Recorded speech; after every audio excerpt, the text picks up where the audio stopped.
Humanoids, it's Akbar and Adam, one hero of the resistance and one lowly professor stuck in a Zoomatorium talking to you. It's good to be here again. Welcome to Lecture 6 in our course on Ethics and Science, Philosophy 2600. As you know, we're marching through ethics. I said there's three main branches of ethics or moral philosophy. You have descriptive ethics, we talked about last time with cloning and Leon Cass. Today, metaethics with relativism and Ruth Benedict. And then coming up next will be normative ethics with Peter Singer and animals. So let's get into it. I will keep this brief, I hope, because you can do the reading, of course, and you need to. I encourage you to do it. But I hope this is helpful. So a word on metaethics, a word on Ruth Benedict, and then the rest will be on ethical relativism. I'll start with kind of an anti-relativist position, which is bandied about in our political discourse quite a bit about America being the greatest country. And then we'll walk through ethical relativism, a word in its defense. I've got 4 counter arguments for you to consider, whether you think they're strong or weak. It's up to you to think about. And then I'll end by suggesting that relativism is and may always remain a live possibility. At least theoretically, it seems to be, despite all my attempts to tear it down, a viable thing. So let's go forward. So I'm in a philosophy department, but I don't know everything about philosophy. And when I want to learn something and get a kind of quick overview from a credible resource, Stanford Encyclopedia of Philosophy. So this is a little study tip for all you out there. If you're interested in philosophy, want to learn something about a topic in it, search on this search engine here. It's written by experts in the field. It's always really well organized, really insightful. And what they say about metaethics kind of covers what I wanted to say about it. So you can read the text here on the slides that metaethics is an attempt to understand the metaphysical, epistemological, semantic, and psychological presuppositions and commitments of moral thought, talk, and practice. In other words, when we're using words like should and ought and good and bad and right and wrong, what are we doing? What do those terms actually mean? There's a lot of debates in metaethics. Some are about facts and values and whether moral judgments should be understood as factual statements. Some of the debates are about, emotivism and subjectivism, So a position in metaethics might be that when you say you should do that, you're basically just expressing your emotions, and that's what that statement means, right? We're going to focus on questions around cultural or ethical relativism. I'll use those interchangeably. And we're just going to dip our toe into it. You should probably know there's professors and others who spend their whole careers debating the positions within metaethics. But I want to focus on Ruth Benedict. So who was she? Well, one of the foremost figures in anthropology. And I'm sure the anthropologists at UNT could tell you more about her. She wrote influential books and works, which I have listed here. The Races of Mankind is a really interesting piece, kind of an early anti-racist essay, I guess, written during the war as part of the wartime effort, actually, for soldiers, and basically makes the claim that, look, what makes us similar, all the things we have in common, are far more substantive and meaningful and prevalent than our differences. The differences between races of humans are like the foam on top of a big glass of beer, and the beer is everything that makes us the same. That's not how she put it. That's another way I've heard something similar put that way. It's a position I happen to think is right. The Chrysanthemum and the Sword, also interesting, was commissioned basically by the US government to do an anthropological study of Japanese culture as part of the war effort. So she led a fascinating life, one of the, or maybe the first female lead of a learned society, like an academic organization, path-breaking, insightful stuff. So we'll come back around to some of her stuff in a little bit. I wanted to start with this. what I'll call an anti-relativist position. Who said this? I'll tell you in just a second. America is the greatest country on earth. Imagine the life you want to have, one with a great job, a beautiful home, and a perfect family. You can have it. Imagine the country you want to live in, one with true equality of opportunity, where hard work pays off, injustice is served with compassion without partiality. You can have it. America is the greatest country on earth, and here are some reasons why, or here are some metrics you could use for determining that in fact it is the greatest country on earth. Who said this? That's right, Donald Trump Jr. at the Republican National Convention in 2020. That's a snippet from his speech. Think about this. Is it true? Is America the greatest country on earth? How would you prove it? What standards, what metrics would you use? What arguments would you marshal, right, to defend that claim? More broadly, what makes a country better than another one, or a society better than another one, or a family better than another? And families are so different. Are some ways of being a family better than others? But let's focus on countries here. Now, Akbar, help me out. I want to do a new share. Real quick, pop over to the web. I pulled up some international rankings, right? So by what metrics would you say America is the greatest country? I won't go through a lot of these. Some of these are kind of silly. Would it be by meat consumption? Actually, no. We're not the greatest if consuming the most meat per capita makes one the greatest country. I think that's Albania. If it's by oil consumption, though, yes, we consume the most oil on a daily basis. Of course, you look at this list, you're like, well, those aren't relevant indicators of greatness. Those are just indicators of, I don't know, the way different countries live. Okay, well, what about something that does get talked about, education? Countries by spending on education as a percent of their GDP. Now, is that a relevant metric for greatness? Click on that. How are we doing? Well, look, this is Wikipedia. I don't know. You take the time to find the sources and tell me. This really isn't the point here to verify whether this data is accurate or not, just to get you thinking about what metrics you might use. But if this data is accurate, well, America's not the greatest. Where are we, actually? Do you see us? Have we shown up yet? I should have done this. Oh, there we are, number 65 on spending on education as a percent of GDP. Take it or leave it, right? But, you know, if you're going to say it's the greatest country, we need to hash that out. Now, I'll come back around to it because I think this is maybe not being fair. Here's something broader, though. Look at the Human Development Index, which takes life expectancy, education, per capita income into account. So this is a broader sort of catch-all metric of important things. You might say that's a better way. Well, on that metric, Norway's the greatest country on earth, and the US comes in tied for 15th. So just to get us thinking, if you're an anti-relativist, which I think I am, you make claims about something better or worse or the greatest, well, then you're going to be in a position to try to defend those claims, I would think. Let me bounce over here and do this. Akbar, buddy? Oh, here we go. Thank you. Go back to where we were. Yeah, you know, sometimes Akbar, I don't know if it's his fault or if it's just the computer, but we struggle. We just struggle sometimes. That's all right. Okay. Now, here's what I'm going to say. You could disagree that America is the greatest country. You could say, no, we're not the greatest country. But you could still think that we can rank countries, that that's a sensible thing to do. So you still would be an anti-relativist, right? You just would disagree with this particular ranking. I think I would stand by saying, yeah, I think we can rank countries. I'm not sure where America would stand.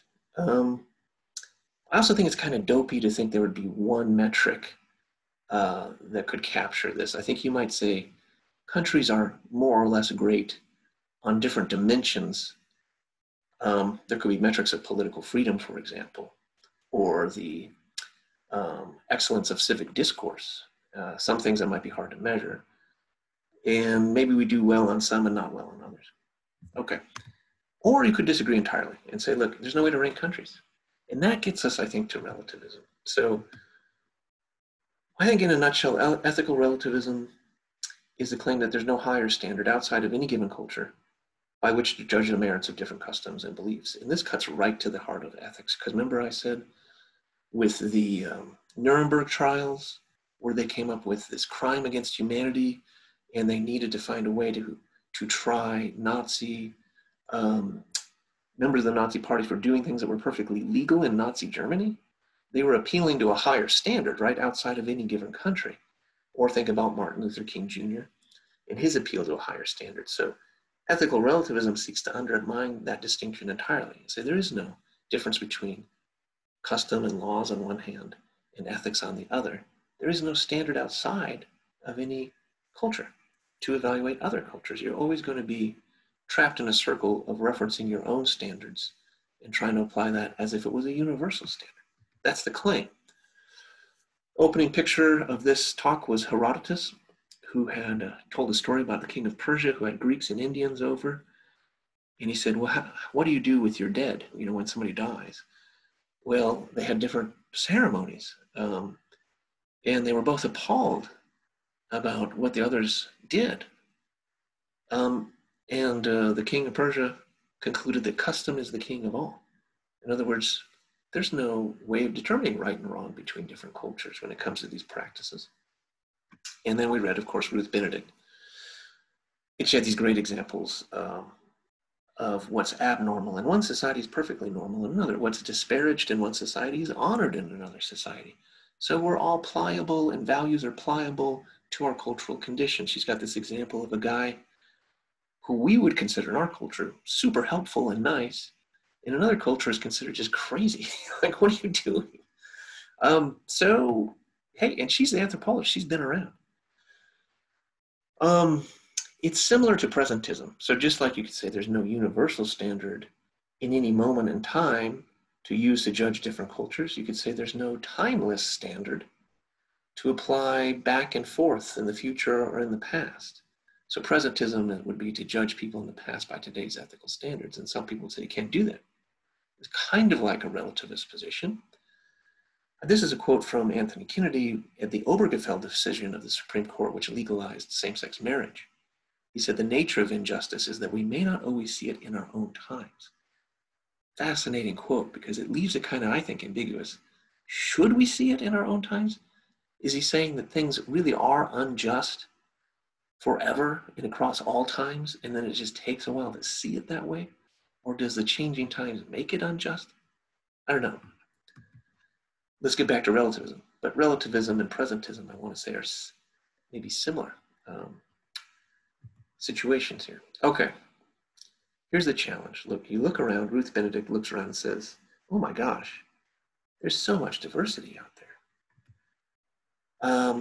Normal, abnormal, honored, disgraced, acceptable, inappropriate, it all varies widely.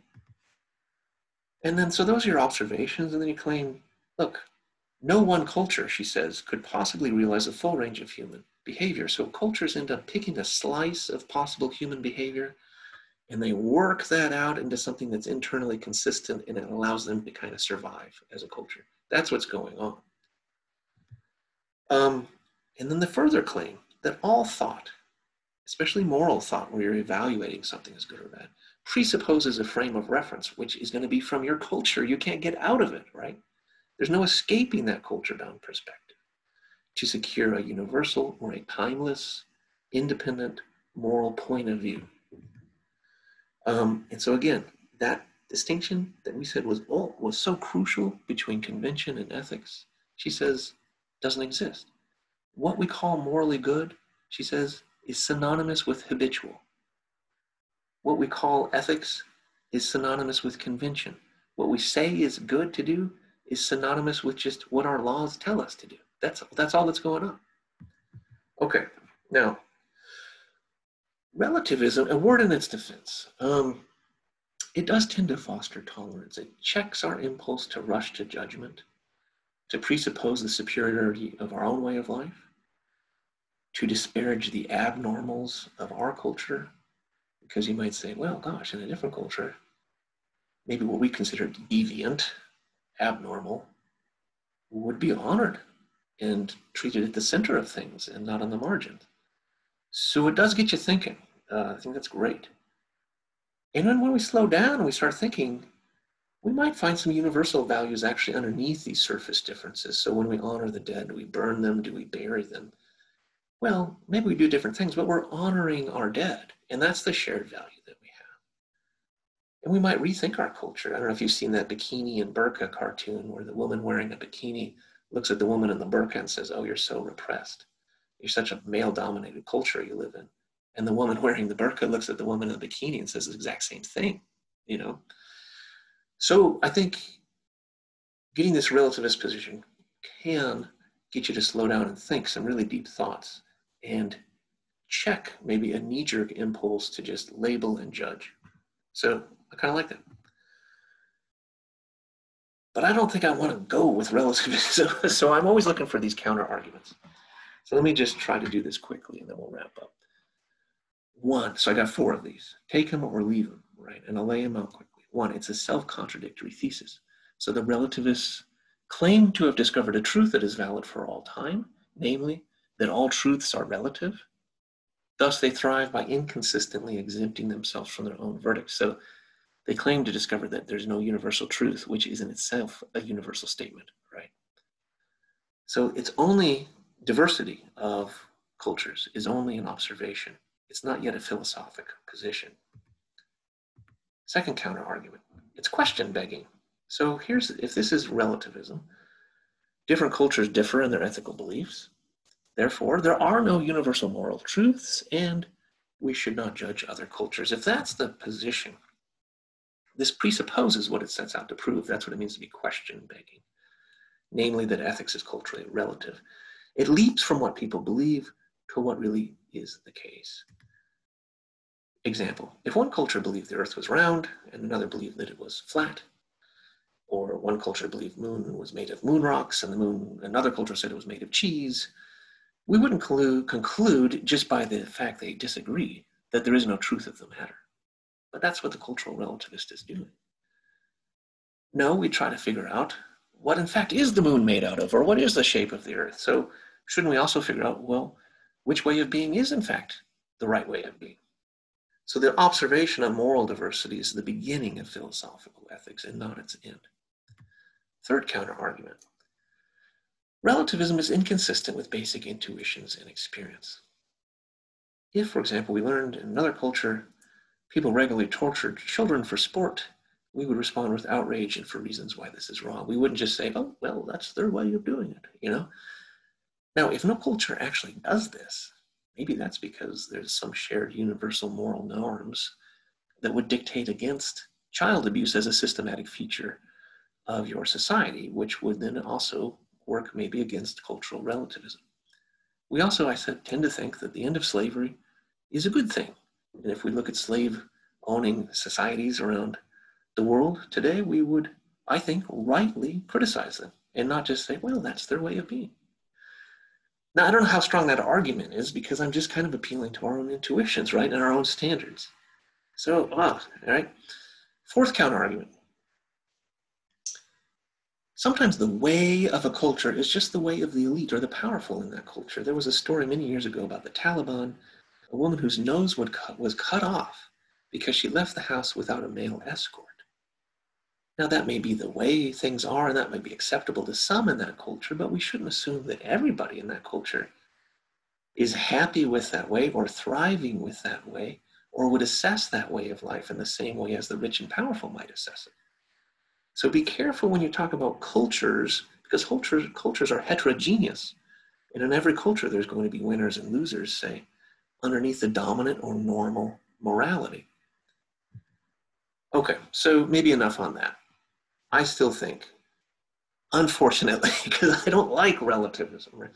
I think it's still a live possibility. I yet, at least, haven't found a counter argument that really knocks it out. Because I'm not sure, at the end of the day, we're doing more than just appealing to our own sort of self-evident presuppositions that we don't really have an argument for because it's like pulling yourself up by the bootstraps, right? There's nothing there.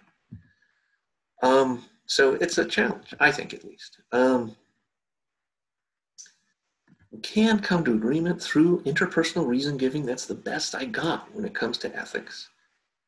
But maybe, this is just, I put this here as if this was some conclusion I have. This is just a hypothesis. Maybe ethical knowledge is, at the end, it's personal. And you're just saying, I can't do that because I couldn't live with myself. Or I got to do that because I got to live with myself. Maybe that's what's going on with ethics. Okay, enough for now on ethical relativism. I hope you find that interesting. To me, it's fascinating. It's so important, because if we're trying to figure out how to lead a good life, what reasons can we give for that? And how do we know if we're doing it right? Okay, well, one guy who knows that he's doing it right is Akbar. And he's sure that the Death Star, insofar as that is a country, it's even bigger than a country. It's not a great country. So we can rest assured with that from the good Admiral Akbar. And until next time, may the force be with you.